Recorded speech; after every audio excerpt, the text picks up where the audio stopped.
Okay. أعوذ بالله من الشيطان الرجيم. بسم الله الرحمن الرحيم. Assalamu alaikum wa rahmatullah. So today is November 21st, 2024. Time is 10:41 a.m. Eastern Time.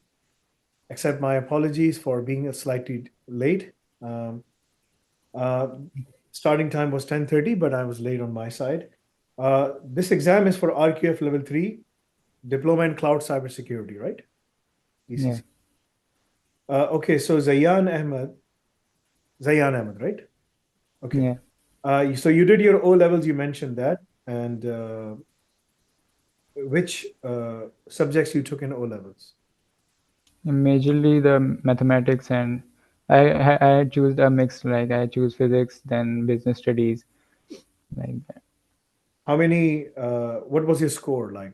Can you share that with me, please? Like to know.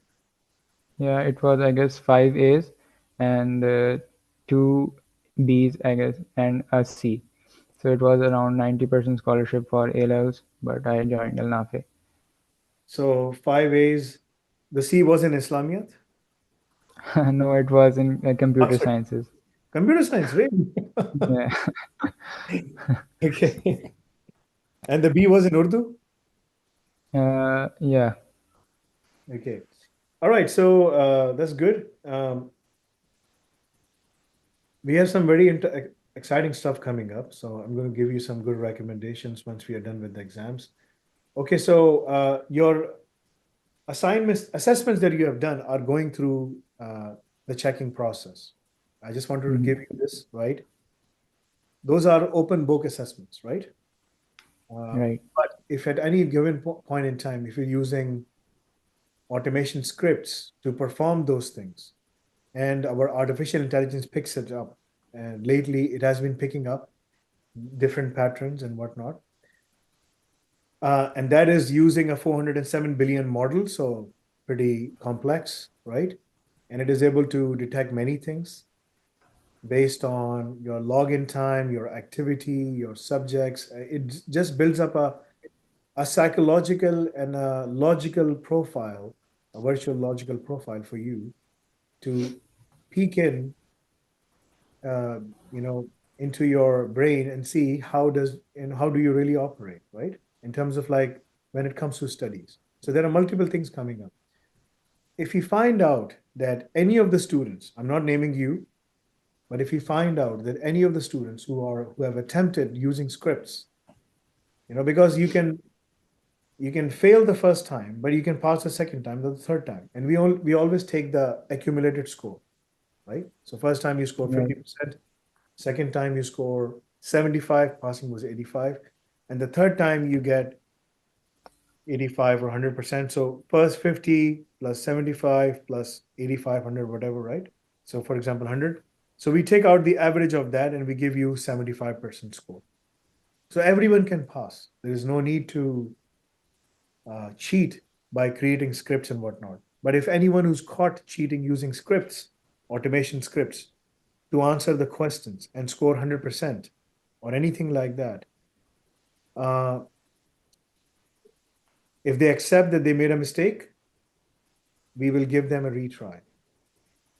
If they deny that they didn't make a mistake and they in fact did perform some fraudulent activities and we have evidence, and I'm telling you the evidence is overwhelming, and if we put forward that evidence, then uh, their diploma will be canceled. So it only Right. happens if the person comes and tells us like, yeah, I made a mistake, please, you know because this is a new phenomena. And so we are, on a first come, first serve basis, we give everyone a possibility to say, okay, we made a mistake. We didn't know. We didn't review the policies. Yes, it's written in the policies that we should not cheat or, open book exam, etc., etc. But we accept our apologies, so please help us. So, okay, we will give you a retry. But if we see that that person has in fact performed these activities, so then it goes on the second phase. And the second phase, there are different controls. First, we give them a test. Okay, show us this test right now. Just do it right now, right? If you Yeah. can't do it, give us the answer of this question right now as we speak. If you can't tell us, and if you can't do all of those questions in the record time that you're showing us, then obviously you have cheated the system and you're lying.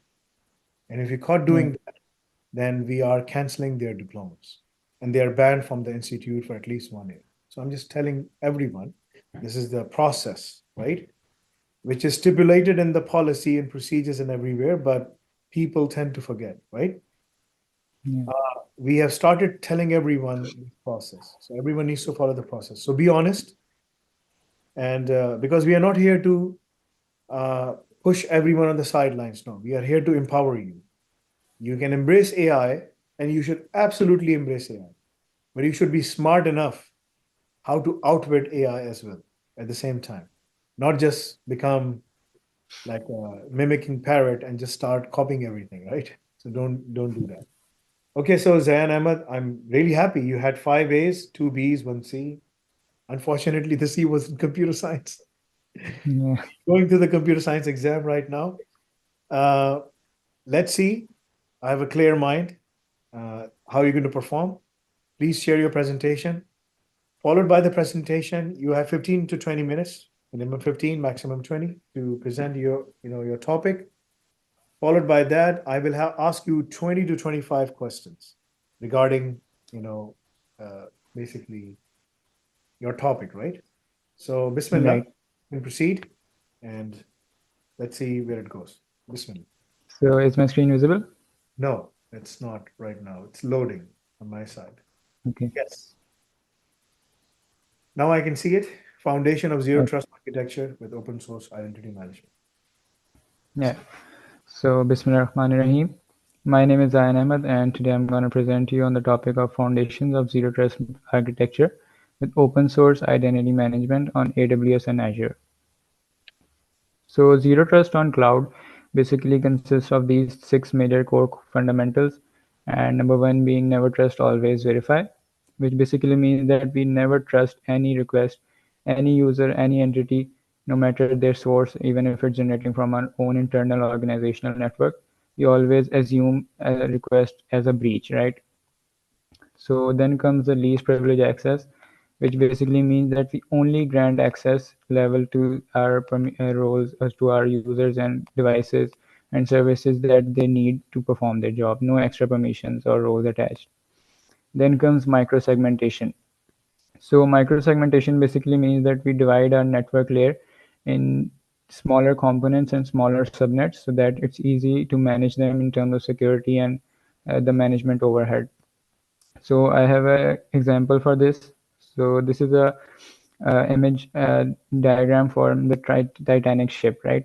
So as you can see, the bottom layer there are I can't see multiple. the Titanic ship. No, I only see the first slide. I don't know what's the issue. Now I can see Zero Trust on Cloud. So, Okay, I guess it would work like this. It won't show in present mode. Okay, we can do this like. so you can just go one Okay, by so one. Yes. yeah, okay. So zero trust. Should I explain this again? No, no, it's okay because I have the presentation in front of me as well. Okay. But I'm just telling you that, when I looked Yeah, at yeah. it, I can see the Titanic ship. Okay. Because I have a copy of the presentation on which I'm making notes in front of me. Okay. Okay. Right. So here we can see different parts or micro segments at the base level, right? So this was the main reason why women and children especially managed to save their lives from the Titanic incident. So no matter what you are designing, if it's a physical infrastructure just like a ship, or if it's a network, you should always consider the micro segmentation part.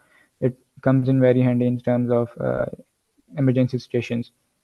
Then continuous authentication basically means that we don't only rely on the initial login attempt or login procedure we have for our application. So for example, if a user provides their username and password and then they are logged in, we don't assume like they're a legit user. They can be someone who have compromised others passwords or credentials. Can you please select So like topic, the continuous, after the Titanic ship? Because yeah, I'm still seeing Zero yeah, Trust on Cloud. Click on it at yeah, the so bottom. it's right here. I'm Okay. explaining this one. So, continuous authentication basically mean that we continuously authenticate our user using different machine learning tools or services. Then comes we can analyze the behavioral activities like the IP address or the location of the user, and based on that we can have conditions set. Then comes multi-factor authentication, which basically adds an additional layer of security on our authentication workflow, and we can use different Google Authenticator apps or Microsoft Authenticator biometrics to enhance this part. Then comes data encryption, which basically means that we encrypt and encode our data in unreadable formats using different algorithms and encryption keys. So even if our data is compromised and leaked, it cannot be understood or really be used by the attacker. And we can manage the encryption keys using different IAM roles and uh, policies. So now at the AWS part, so now we will discuss the four main components, first three being in this slide, for the implementation of zero trust model on AWS. So number one is common identity, which basically mean that we will manage our users and services, devices, anything using a single source. And the source is the IAM service, identity and access management. So we will, no matter how many AWS accounts we have, we will manage all our users at a single IAM service, so that no conflicts of policies arise. Then comes implement single sign-on. So we can implement single sign-on, which basically means that our users can use a single set of credentials for logging and authentication for multiple accounts and applications. Use IAM MFA, which MFA is a multi-factor authentication, which is native to IAM. We can implement MFA using IAM using different uh, authenticator apps or hardware tokens, etc. Then comes the endpoint level. By endpoint, we mean any type of communication within our infrastructure that requires to be secure. So it can be an API endpoint, it can be a device, it can be anything that requires communication within our infrastructure. And we can use systems manager, which is a configuration management tool for AWS. And just like we have Ansible, Puppet, or Chef, and we can use this to keep our infrastructure up to date in regards of their software updates, etc. Then comes IoT Device Defender, which is another wonderful service provided by AWS to managing our IoT devices. For example, if your organization manages their own devices, we can implement different policies and procedures to our native to our devices managed by AWS IoT Device Defender. Then comes AWS Secret Manager and IAM roles. So Secret Manager is a service provided by AWS for storing and management of our secrets like API tokens, passwords, database usernames, etc. So we can use AWS Secret Manager along with AWS IAM roles. So this basically makes it possible for defining specific roles to that can be attached to specific users. So only those users can access our secrets stored in Secrets Manager. Then comes the network part. So Amazon VPC is the backbone service provided by AWS for the network area. So we can define our own custom cloud in terms of network. Then security groups and network access control lists. So security group are just like simple or mini firewalls, you can say, that we can attach to different EC2 instance or load balancers, etc.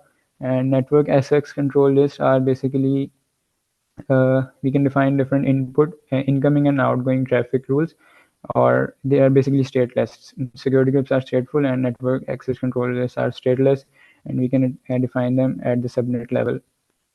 And they provide network isolation and traffic filtering, enable secure access using AWS Client VPN or AWS Direct Connect. So these are the two main services provided by AWS for connection of your on-premises data center to the cloud. Client VPN basically provides this connection through the VPN connection over internet, and AWS Direct Connect provides the end customer with the service of installing physical high quality optic cables that are fast in connection, and they manage all the connection part. AWS Network Firewall, this is a full-fledged firewall service provided by AWS for management of your traffic monitoring and filtering. So it's a very powerful service where you can define every rule you can imagine. So at fourth we have data. So at the data level, we can encrypt our data, even if it's in transit or at rest, using AWS Key Management Service and S3 encryption. So AWS Key Management Service is a service for managing of our encryption keys, and S3 encryption is a native feature for S3 service, which we can use for encryption of our data stored in S3. Use IAM policies and S3 bucket policies. So just like we have AWS managed policies, we have our own custom policies so that we can define more granular permissions for who and where he can and the user can access data. Then comes Amazon Mackie, which is a wonderful service. It's a machine learning service basically that will automatically scan your infrastructure and look for any anomaly or unsecure posture of data. So if it looks, for example, it will look for PII, personally identifiable information, and if it's find anything like that, it will automatically contain that using encryption. So now we'll discuss the zero trust model on Microsoft Azure. So similarly, here we have four main components. Number one being common Active Directory, which just like we have IAM in AWS, we have Active Directory or AD on Azure. So no matter how many accounts or subscriptions we have on Azure, we will manage our users centrally using a single Active Directory. Implement conditional access. So one of the most major interesting feature I find in Azure Active Directory is conditional access. So this we can use this feature for defining different conditions among which the user will be evaluated before being granted access. So for example, we can define a condition, let's say that a user from this particular CIDR block IP will be able to access our organizational infrastructure, or users after office timings won't be allowed to access our infrastructure. We can define any conditions we want. We can be creative with this. So strengthen security with Azure ADMFA. So just like we have IMMFA, we have ADMFA for Azure native to Active Directory. You can use different Google Authenticator apps or Microsoft Authenticator apps or hardware tokens, biometrics, etc. So at the endpoint level, we have Microsoft Defender for Endpoint, which is a wonderful service, and it basically provides the capability for automatically detecting all the endpoints in your infrastructure and automatically uh, implementing encryption or any if it finds any anomaly, it can give you an alert, and ensure devices meet security standards using Intune. So if your organization is managing the devices, we can use Intune for mobile device management, for defining different policies and etc. And implement just-in-time access with Azure AD Privileged Identity Management. So if your organization has some super secret data, super confidential data, we can use these features. It will basically allow us to implement approval gateways, and for example, if a user, or let's say if an engineer in your organization needs to access a database that has very sensitive data, let's say login information, so you can have different approval gateways from the higher management, and only if they are approved, the user will be granted access. Or else we can have just-in-time access, where we can define specific slots for a user to access this data. So and then at network level, we have Azure Virtual Network, which we can use just like VPC to define different virtual networks for different use cases and different applications. Network security group, just like we have security groups in AWS, you have network security groups. We can define different inbound and outbound traffic rules using at the port level or at the host, or sorry, at the source level, etc. Secure remote access with Azure VPN Gateway or Azure Bastion. So we can use VPN Gateway for connecting our cloud infrastructure to our on-premises data centers using a VPN connection. Azure Bastion. Azure Bastion is not, I would say, a service, but it's more of a uh, I would say a tool or a concept where we can use a specific server. It can be a VM, and it can act as a Bastion host. So any server sitting behind our Bastion host will be super secure. So it will basically, the server we want to secure won't be assigned a public IP. For example, if we have multiple Jenkins servers, you don't want them to be accessible from the internet. So we will not assign a public IP to our Jenkins server, let's say. And then we have a bastion host, and it's another VM which has a public subnet, sorry, public IP. And only this particular bastion host will be able to access the SSH port of our private servers, right? So then we can have super secure procedures for authentication to our bastion host. We can define specific seeded blocks using security groups, or sorry, network security groups, through which the bastion host will be accessible. And we can even provide our own IP instead of the whole seeded range. So this makes it super secure, but at the same time, this also introduces a single point of failure. If your bastion host is compromised, everything is gone. Then come Azure Firewall. So Azure Firewall is the proper firewall service provided by Azure for management of traffic. Sorry. So data level, we can encrypt our data using Azure Key Vault, which is a service for managing our encryption keys. Then we have Azure Storage Service Encryption, which is another service just like S3 encryption, sorry, another feature where we can encrypt our data stored in Azure. Use role-based access control. We can define specific roles for each user. Microsoft Purview, it's a very powerful service for data management. We can have different scheduled scans for scanning of different unencrypted data or sensitive data, just like we have Mackie. We can have management of our metadata. We can generate graphs, etc. So now let's compare these two. I won't say compare these two, but just go over all the important points. So in AWS, we have centralized access control. We can centrally manage our users. Role-based access control, we can define granular permission for each of our user. Policy-based management, we have different policies, each for our user. And AWS have AWS managed policies, and we can also create our own policies. So we can be more granular and specific with our own policies. Temporary access tokens, we can use temporary access tokens for defining tokens that get expired after, let's say, each day. And if a token is compromised, it won't be that big of a deal because it will be expired soon. Then comes federated authentication support. So we can use third-party identity providers like Google or Facebook or GitHub, etc. And then comes resource isolation using different roles and policies. We can isolate our roles. At AWS Active Directory Enterprise Grade Identity Management, it's a powerful IAM solution. Single sign-on, we have discussed it. We can use single sign-on to give our employees the capability to log in into multiple Azure accounts or multiple custom application accounts using a single set of credentials. Azure AD B2B. This is a wonderful service. Let's say your organization is working with a partner organization, and you are working on a project that requires the other engineers from the other organization to log into your infrastructure. So you can use the service to manage their users.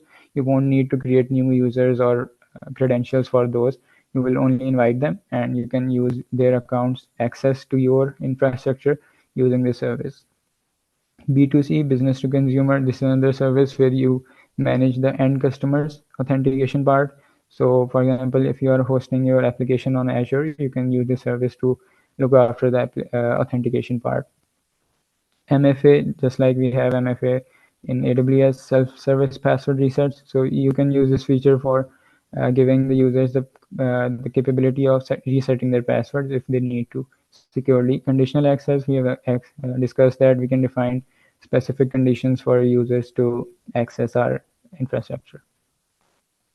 Okay, so in terms of open source identity management, we have these three major ones, but today for our exam topic, we have the main focus on Keycloak. Okay, so Keycloak is an open source IAM solution, which basically means it's free of cost, provides single sign-on for modern applications. We have discussed that, supports OAuth 2, OpenID Connect, and SAML protocols.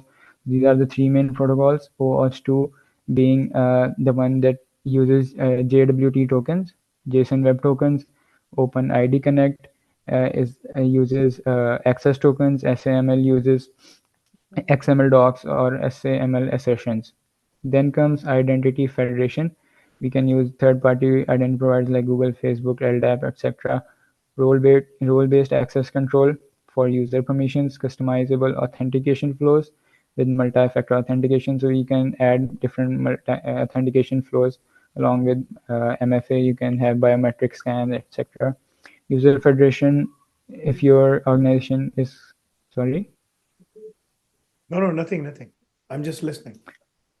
Okay, so if your organization is using LDAP or Active Directory already, you can easily integrate that into your key clock. So now comes the third last slide, real life implications. So secure user access across platforms. So using key clock, we can use single sign-on to provide like safe and secure access through multiple applications, no matter if it's cloud access or a custom application or anything your organization is using. This reduces the password fatigue. Your employees don't need to manage multiple passwords, and this obviously strengthens your security. Centralized identity management. You can centrally manage all your users and permissions across your organization using Keycloak. Enhance security with multi-factor authentication. You can use multi-factor authentication to enhance your security, and this makes sure that only the person intended to have access is granted access. Integration with legacy and modern systems. It easily integrates with LDAP, Active Directory, or even third-party providers like Google, Facebook, etc. So here's a simple diagram. Let's say you have a company, ABC company, and they can implement Keycloak at the authentication layer, and then the user, based on their permissions, they will be able to access AWS accounts, Azure account, custom applications, etc. So at the last, we have zero trust model for network. So in terms of network is where every breach starts mostly. So this is the most important layer where we have to ensure it's secure, right? Because that's the majority of the cases. This is the entry point, the network. So end-to-end encryption basically mean that we want our communication to be encrypted all the time. So we can use different tools like different protocols like TLS or IPsec for encryption of our internet network traffic. Dynamic policy-based firewalls. We will try to define as micro parameters, as granular policies as possible. For example, we won't just say allow HTTPS traffic. We can, or sorry, allow SSH traffic. We can say allow SSH traffic only from this particular CIDR block as a source. So these are the simple examples. Microsegmentation, we will want our network to be isolated and divided into smaller subnets, so that each subnet has its own particular routes, its own particular internet gateway if needed. So like for example, we can have a private subnets for our databases and public for our web applications. Intrusion detection and prevention systems. So these are a type of firewalls where they not only prevent the attackers but also detect any anomaly. So it can detect any, let's say, uh, anomaly, and it will automatically remediate that, or it will give you an alert. So these are the particular solutions for the network level, and that's all from my side. Okay, that's good. Can I stop sharing my screen? And stop the sharing. Okay.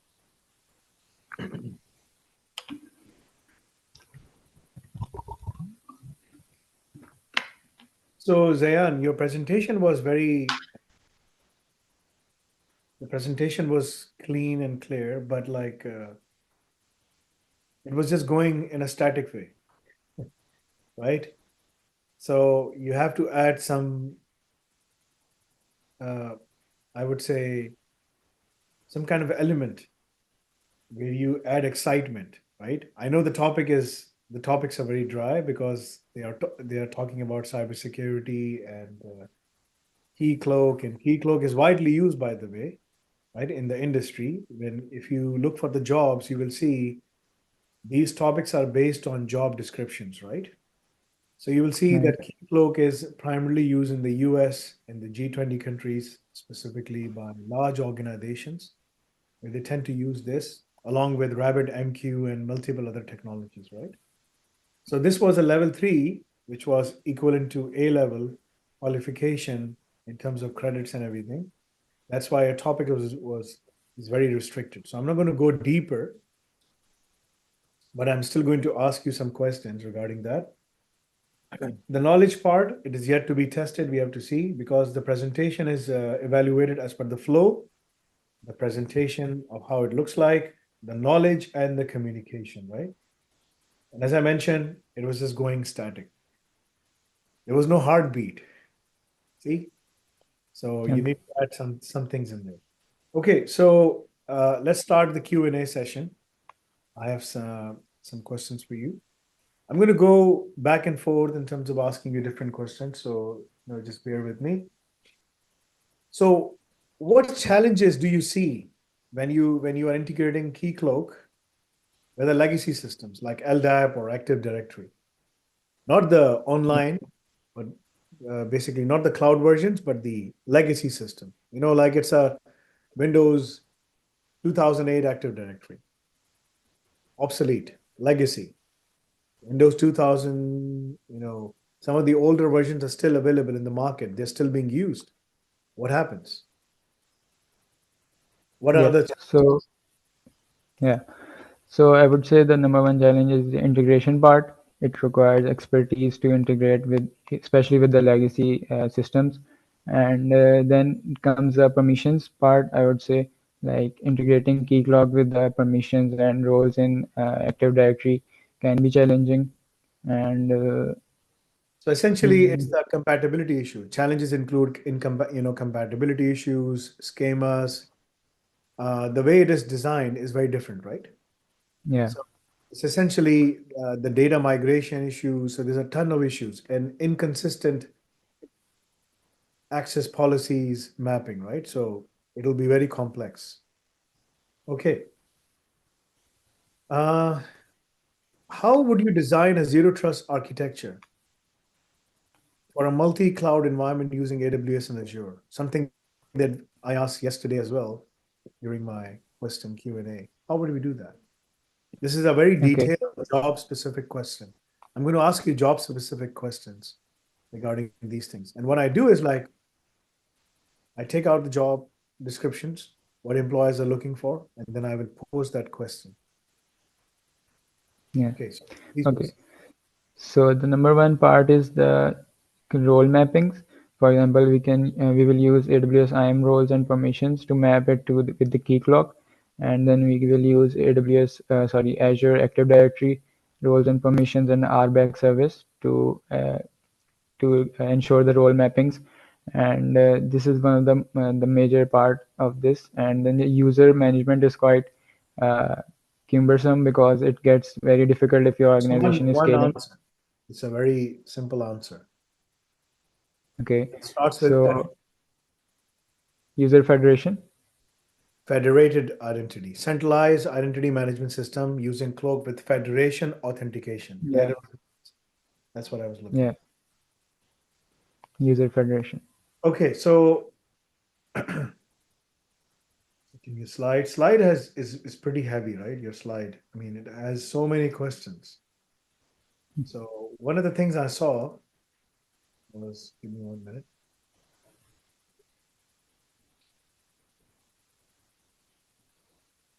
On one of the slides, it is mentioned Azure AD B2C business to consumer. Yeah. Why not B2B? Why Okay, B2C? so B2B is basically for business to business integration in terms of users management, but B2C is for the end customer, for the end user base. For example, if you are running your application on Azure app, then you can use a B2C for handling the user authentication and Why user do we have management to part. maintain two Active Directories? Why not just one? It'll be easier. So there are different use cases. Like B2B is usually used for handling users from external organization in terms of the cloud access. but B2C is for your own application access, for example, the login information and all that stuff. So if a vendor comes on site and he wants to access the system, would we use B2B or B2C? B2B. This is very important. Write it down. When you go for the Okay. interview, they're going to ask you this question. Because normally what happens is just like in any organization, there are vendors who wants to perform diagnostic services or work, right? And they're Yeah. accessing the system through the cloud.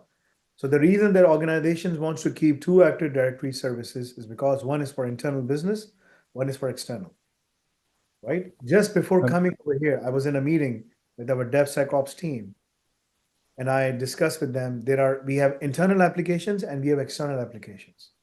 Internal applications are the ones that we only use. External applications are the ones that our customers, our students use. They also use that, and we also use that as well. So you need to understand the distinction between internal and external context of the Yeah. application and cloud services. Okay, this is Right. extremely important for you because when you go into the market and apply for jobs, that's what you have to go through. How old are you? I'm 19 years. 19 years. Interesting. Interesting.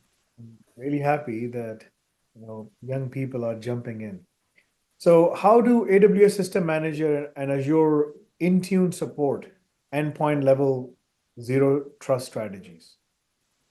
Yeah, so System Manager is a configuration management tool where we can perform bulk operations in terms of system management using different scripts, etc. For example, like we have Ansible playbooks, we can run different scripts for updating our software, etc.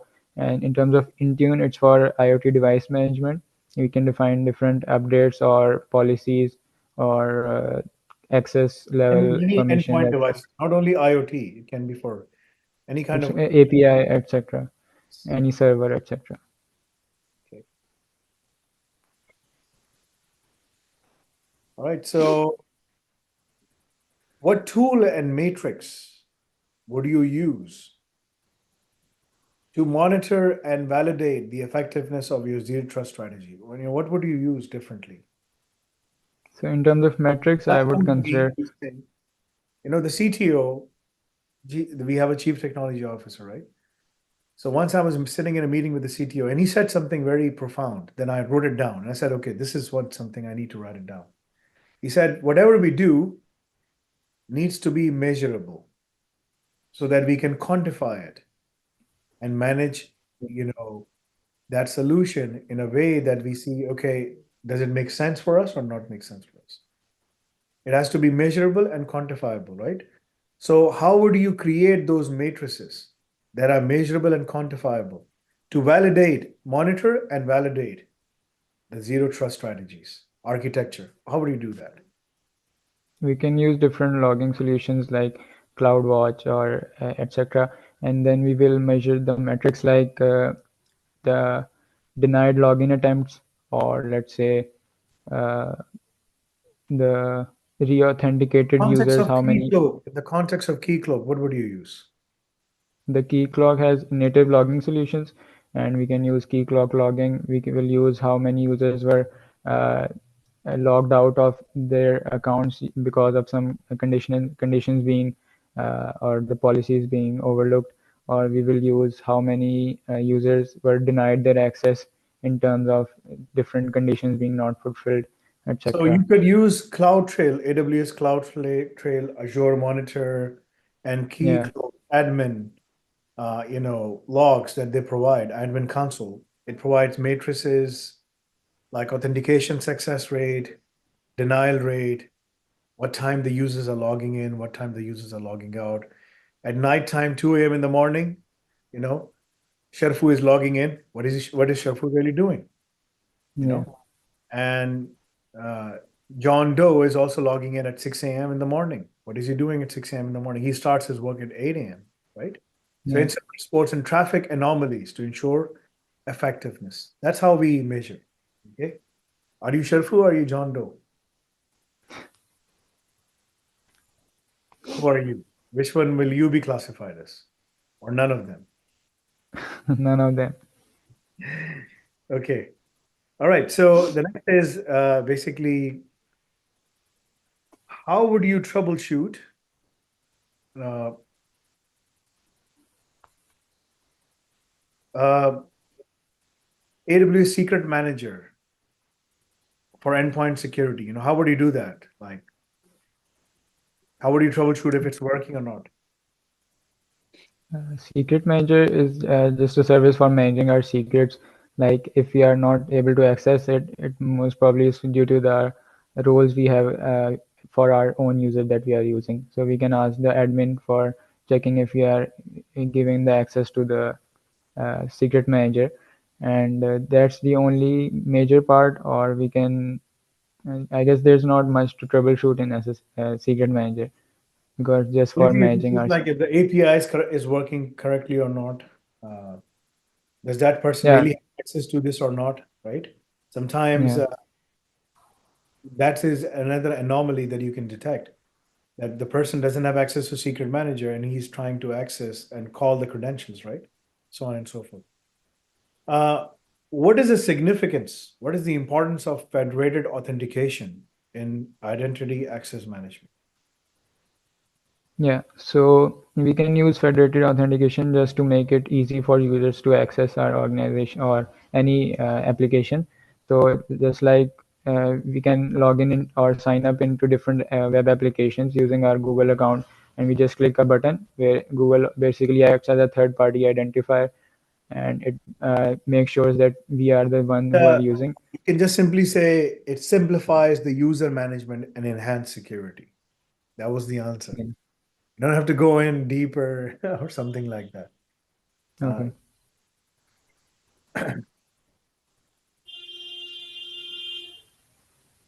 okay. What challenges might so if there is a vulnerability on the key cloak, right, that Yeah. the internal pen testing team has identified, but to patch the vulnerability, it will mess up the system, right? Okay. And the vulnerability resides on the admin console URL of the key cloak. What would you do? Would you just go in and patch it anyway and fix it, but that will break the system? Or would you just leave it there and say, we need to do something about it? What would you do? We will talk. You pass the audit. The auditor is standing on top of you and saying, like, within 1 week, you need to close this before I can give you a clean bill of health to pass the audit. What would you do? So we will take into consideration the senior management, and we will discuss the acceptable risk or the importance of the audit we have and You have to relative to pass the the. audit. I mean, you need to Okay. do something about it. You need to do, Okay. what would you do differently? This is a very Okay. job-oriented question. GPT is not going to help you with that, right? So tell me, what are you going to do? Yeah. So we will consider changing our infrastructure first. We can Can't have do it we will. because it's going to break up everything. Okay. Okay, the key is this is a bonus level question, 3 points, right? Okay. Key is the admin URL of the key cloak is exposed. If We you will use patch, HTTPS. if you patch it, you get into Yeah. trouble, everything breaks apart. We will use HTTPS, or we can define different load balancer rules for our URL. Micro segmentation, you will just segment the whole thing separately, lock it down, and remove the admin console URL completely and move it to another URL. You know that you can use microsegmentation and zero trust architecture and say only these two machines through a jump box can access it. This will allow Yeah. you to pass the audit because that vulnerability will not be exposed anymore because nothing can scan that except that URL will only be accessible through a jump box within your own internal network where the admin can only access it. The admin is fully controlled and monitored. And then you have completely disconnected the whole, the solution is still working, but the admin console was exposed, but now it is not exposed, but it doesn't exist. It exists somewhere else, completely tightly controlled and monitored 24/7. And then you come up with a strategy, you pass the audit, then you come up with a strategy. Okay, it's going to take 6 months to fix this vulnerability completely. That's what you Okay. remember this, Right. right? This Okay. is going to help you. All right, you lost 3 points, brother. So, that was a good question. Would have done it, but anyway. Uh, Explain the concept of dynamic policy-based firewall in a zero trust architecture. How would you do that in the context of VPC? It's a Okay. dynamic policy-based firewall, right? What Okay. what do they what do they what are these software-defined firewalls based on? Let's answer that. It's the same question. Explain me the concept of dynamic, VPC firewalls. Yeah, so we've defined different rules, and the rules will be triggered based on the condition. For example, if a user is accessing from a particular CDR block, then this rule may apply. Or if he's accessing from this specific location, The then this rule will apply. concept is that these firewalls are based on the context of a couple of things. Example, user, Yeah, geolocation location, or the IP address. itself, the endpoint, where does it resides, Yeah, traffic patterns, internal, external, ingress, egress, all those kind of things, applications, right? What kinds of applications are running on it? There are different contexts, right? yeah, These are different. Software-defined firewalls are very different as compared to traditional networking architecture, right? yeah. Started jumping into tougher questions now because people are using GPT, to create presentations. I can't stop them, but I can certainly, uh, you know, ask them questions related to your own presentation. This is all related to your own presentation. I'm not coming up with anything. I'm just taking the question from there. But this is a different model, right? This is for not 407 billion model. I believe the human brain works at a very high capacity as compared to like the ingenuity, like and the what Allah has given us is very different as compared to any AI, right? Okay. What is this? What is the significance or what is the importance of single sign-on from a user experience and security perspective? Yeah, so if your organization is using multiple accounts, so handling different multiple credentials can be tricky. Users will try to write it on their desk or do something uh, like they will try to use simpler passwords so that they can remember them, which will obviously affect your security, You answered and the it would also question, but make it it should have been single sign-on enables users to access multiple applications with a single set of single set of credentials. I mean, Yeah, it enhances the user experience completely, making sure like it's easier for us to understand, on and so forth. Okay, very simple one. Okay, let me see. What else do we have?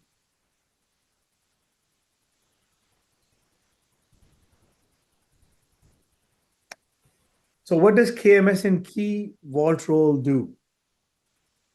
so they basically manage the encryption keys, and then we can define roles for access of these encryption keys only to the authenticated or intended users, and they're just for managing encryption keys. So, KMS and key vault rules are centralized key management, Yeah, creation, and key destruction, key issuance, key revocation, all those kind of things, right? Access logging and monitoring, access management, yeah, integration with cloud. There's a long list of things that it can do. Okay. Uh, why TLS 1.3? Why not TLS 1.1, 1.2, or TLS 1.0? Like not 1.1. Why? I mean, why are we going for TLS 1.3? yeah. So this is the newest one, and the previous one obviously were not that secure, and just like we have WPA for Wi-Fi. They keep on changing and enhancing themselves. So those are vulnerable protocols, right? Yeah, comparatively. But not comparatively. Those are vulnerable. There's a tons of vulnerabilities over there. So you can't, there's no comparison. AWS TLS 1.3 is secure as of right now as compared to the other ones, right? Yeah. And there are other protocols in the practice as well. But the HTTPS, the whole internet security right now resides on HTTPS, right? Okay, let's jump on. So, how would you secure an API in a zero trust architecture? Okay, so we can use token authentication for API. Whenever request is made, it would be authenticated using a token, or we can use encrypted communication between the API and the user, and we can implement different roles or security groups. We can define an API behind a security group or a firewall. These are the three major, I guess. Okay, with that.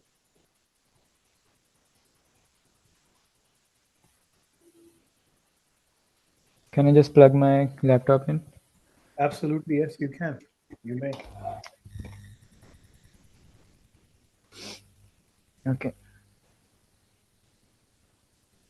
Why not trust people? Why do we, you said never trust, always verify principle. Why?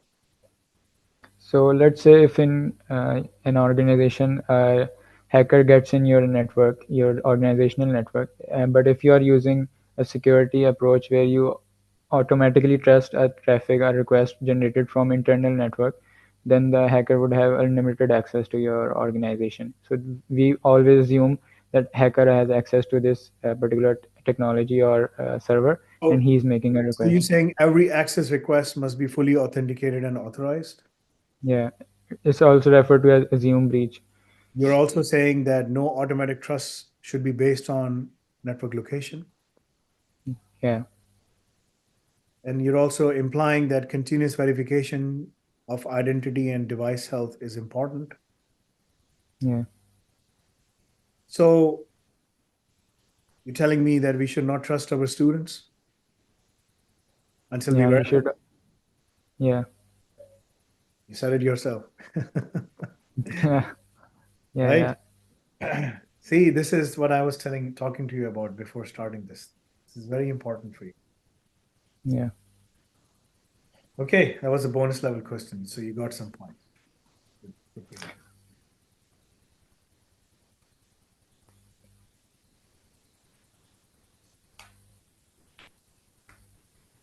I'm going to give you one bonus level question, which is going to be 5 points. If you score that, that will help you significantly. Okay, Okay, be careful what you answer for, right? And take your time in terms of answering this question. Okay, okay. let me bring in some water because I need some water. Okay, Sure, sure. just give me 1 minute.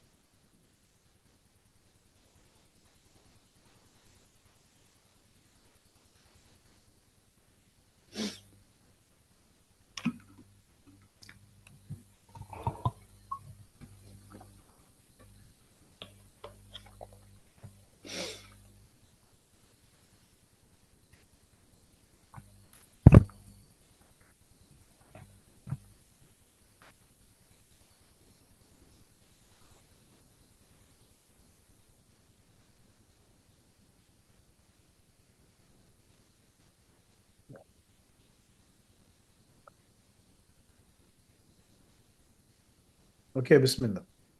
So this is a loaded question. Okay,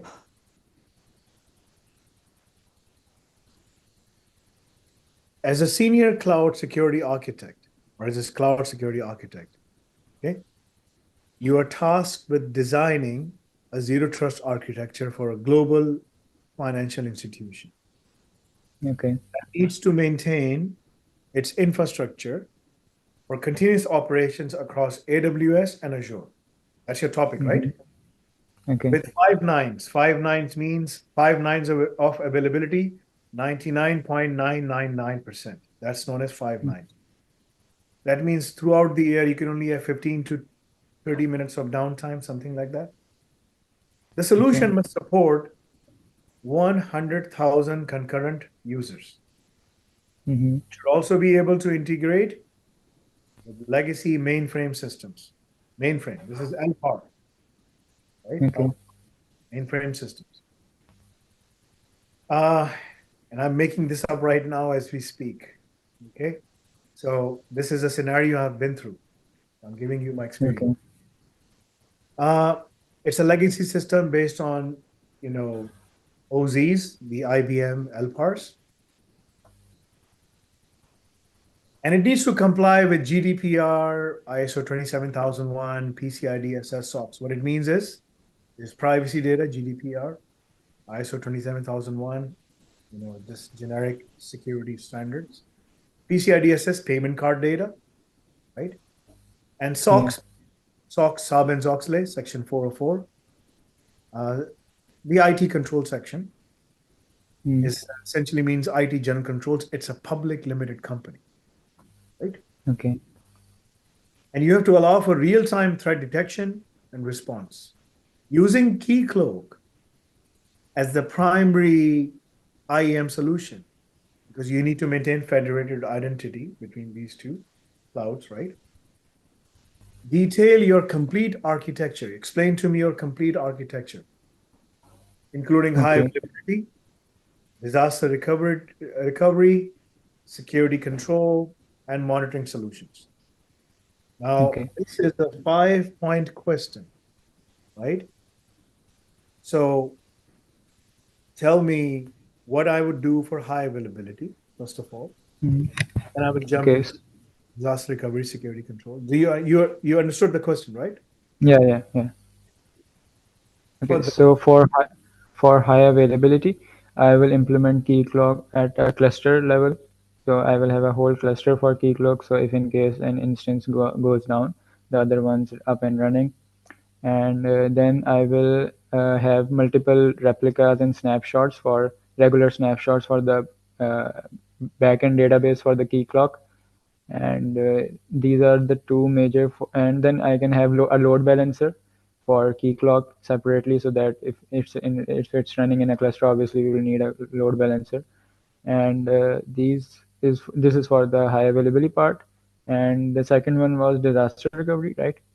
So Mhm. for yeah, so for that we can have simply running in a cluster would also prevent the downtime in a sense, because if it goes down, we have the backup, and regulatory snapshots will obviously help that, and we will require our snapshots to be secure for for the security part. We will have them encrypted, and we will have specific IAM roles and permissions for their access. And then the last part, can you repeat that? There were 4 points, right? So first is high availability. Yeah. Second is disaster recovery, then security controls, then monitoring Okay. solutions. For Security monitoring, we controls can, would- yeah, security controls. yeah.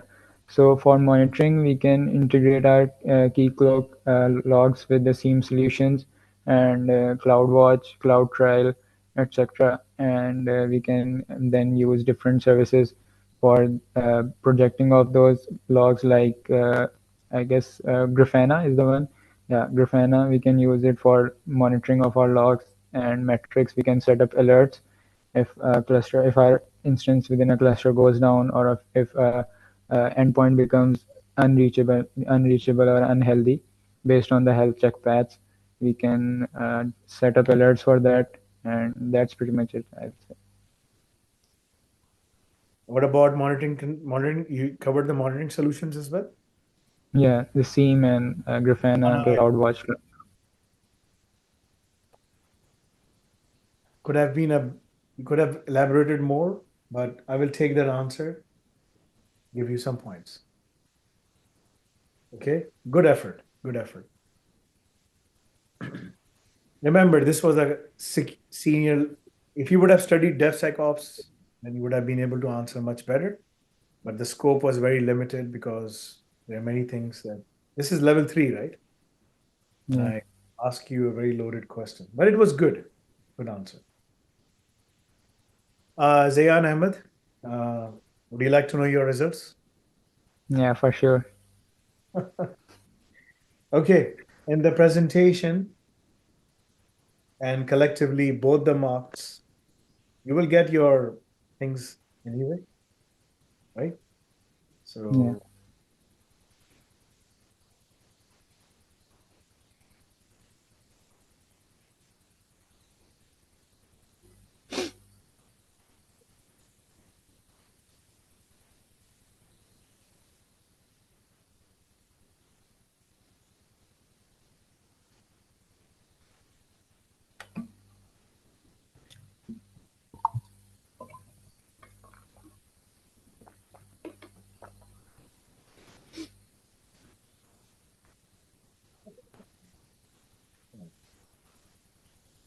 okay.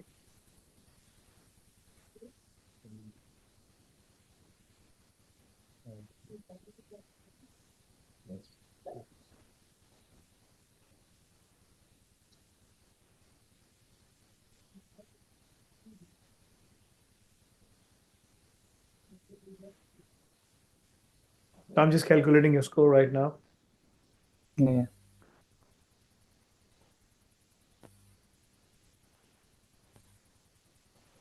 So,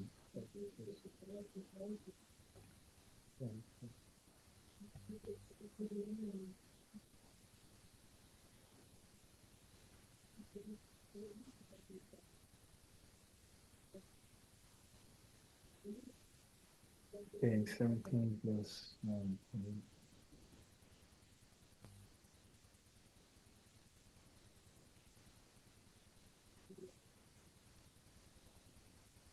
Okay, your total score was 72%. Okay. Okay. In the presentation, you scored 17 out of 25. Okay. In the Q&A session, you scored 19 out of 25. Okay. Okay. That means you have passed your diploma. All right. Okay. I think that's better results than the O level C grade, I would say. Right. But still, it's good. This is my recommendation for you. First of all, congratulations for passing the exam. You passed the exam. Okay. Thanks Uh, a lot. you can, inshallah, do a lot. There's a lot of you to learn. If you can augment yourself and do some other things, like passing some of the exams, doing Al Razak labs, right? Okay. The Al Razak labs, we have pretty much covered the whole portfolio of Red Hat Linux with real life examples and labs that the customers are asking us for.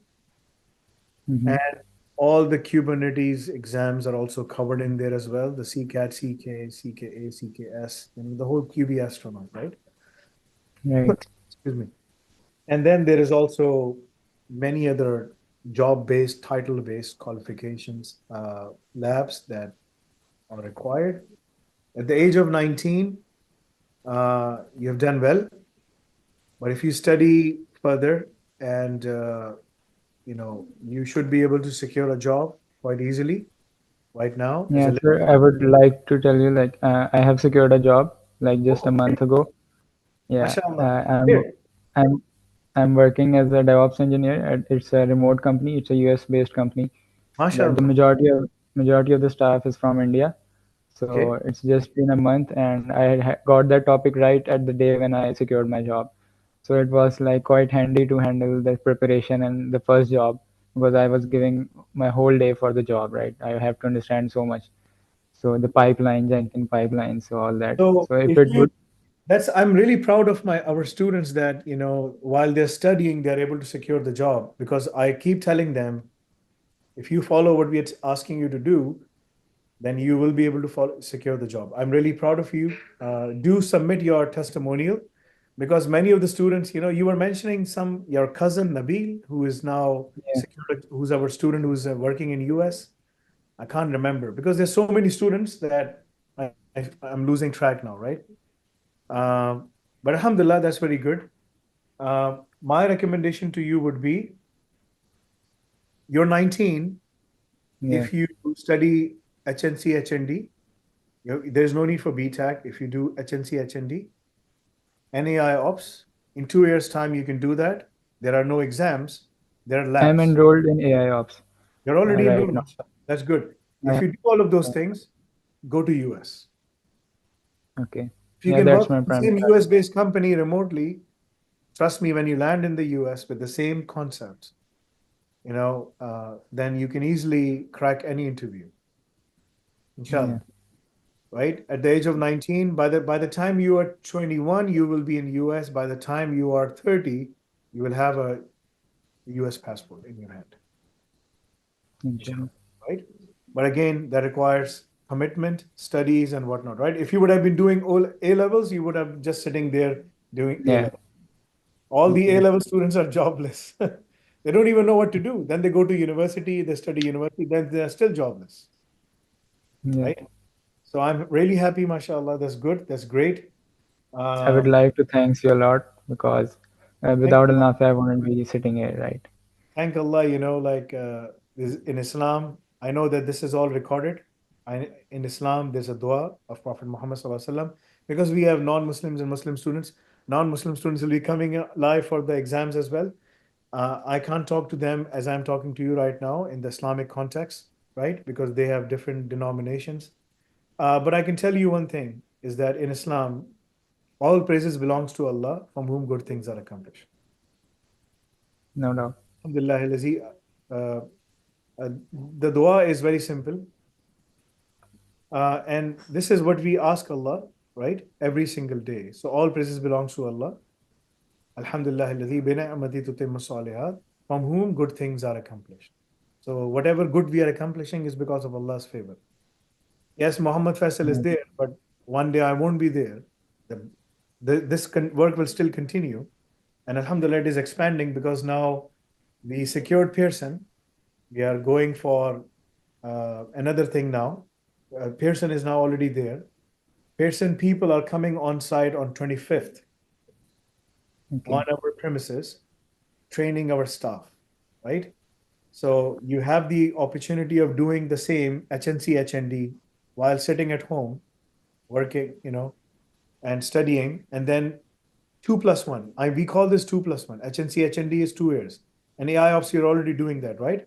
Because of Yeah. AI Ops, HNC, HND is nothing. It's all about taking your classes, submitting your assignments. Okay. So we can do that online. It's all online, all online. Okay. You can do this. Okay. The last year of your degree program, you can do it in US. Right. But before going to US, become a QB astronaut, pass some of the Okay. other exams, right? And our own qualification, Al Razak certification is coming up, which is going to be much more tougher because it's all labs, labs, labs, labs, right? And it will be related to DevOps, it will be related to SysOps and AI and whatnot. So inshallah, you can land. And 2+1 means 2 years you study within your own country, wherever you are, you study from there. Last year you do it outside. So you're young, energetic, right? If you land in the US right now, sky is the limit for you. You now have enough wisdom that you can start your own company in 4 or 5 years' time, That's my plan. hiring more people. So, aim high, work in Yeah. the industry for a few years, and then start your own company, inshallah. Yeah. Hire more people, build up your own businesses. That's what we have to do, right? Yeah. Go to the entrepreneurship, and but for that you first have to stabilize yourself. So as soon as you get your green card, you stabilize. You say, okay, now I don't want to work for anyone. I want people to work for me, right? Right. So go there. So US is great option for you. UK is another option. Then the European unions are, they're another option. All of these countries are looking for talented people. And for the talented people, there are no restrictions because they're always in demand because these countries, they want them to come in and work for them, right? Yeah. So, mashallah, that's great. I'm really happy, really proud of you that you secured the job even before walking into this last uh, session. So that's just a cherry on the top for you. that you have completed everything. I wish you the best for AI Ops. The AI Ops Yeah. talk is going to be very tough, but I believe you will be able to do it. You have to do labs, focus on the labs because the labs are coming up. In January 2025, they will become mandatory for everyone to perform. As I said, like we are Okay. changing you know, uh, the scoring scheme of MCQs and all of these things, right? So we want people to go in more and more towards the hands-on, right? Because that's Okay. what prepares them. But then the interview will be based on your hands-on role and the project, right? So keep on using AI. AI is going to be extremely helpful for you. Augment yourself, uh, but don't become completely dependent on AI, right? Right. Because there Right. are many things you have to learn. AI is just there as a collection of, you know, experiences that it is learning from people, but it doesn't have its own experience. So it can share a piece of there, a piece of there, a piece of there, but it doesn't have its own soul. You know, the soul is what makes us unique, right? As Allah says Yes. in the Quran, you do not know about the soul. You have very little knowledge. I have all the knowledge. There are many other ayahs of the soul. That is the human essence. AI can never have that. It will never have that, no matter what we try, whatever. It will always be there as a tool that we can use to augment ourselves. So keep on augmenting yourself with AI in a way that it helps you in your job. Okay. Do you have any questions for me? Just a question, like you mentioned, I would have to do some labs in the start of the meeting. So how would I know Those are going about to be that? very easy for you. We're going to send it to you, but Okay. you will submit your diploma paperwork. That will be Okay. submitted. You will be able to get your diploma. Okay. So that will be submitted in the next batch. This batch, we rooted out people who were cheating, essentially. Yeah. So Yeah. we are now reaching out to them and say, like, have you done this thing? If you accept it, we will let you go. If you deny it, then we'll show you the evidence. And if we show you the evidence, it's going to be a big problem. So uh, but it happens in every institute. People tend to Yeah. cheat. Our job is to make sure that we maintain the highest integrity of the qualifications. And our job is here to assist you. We cannot stop anyone from relying on AI. Yes, you have to learn how to harness the power of AI, but don't cheat the system by using AI. That's something that Yeah. we are against. Okay. Thank you Right. for your time, Zayan Ahmed. Say my salam and my, you know, to your parents and ask them for duas. I'm really happy when Okay. a student comes in and tells me that he has secured a job. It makes me really happy. That means we have done our purpose. Right? Yeah. Thank you. Right. I will see you next time. Welcome. Jazakallah khair. Bye. Assalamu alaikum wa rahmatullah.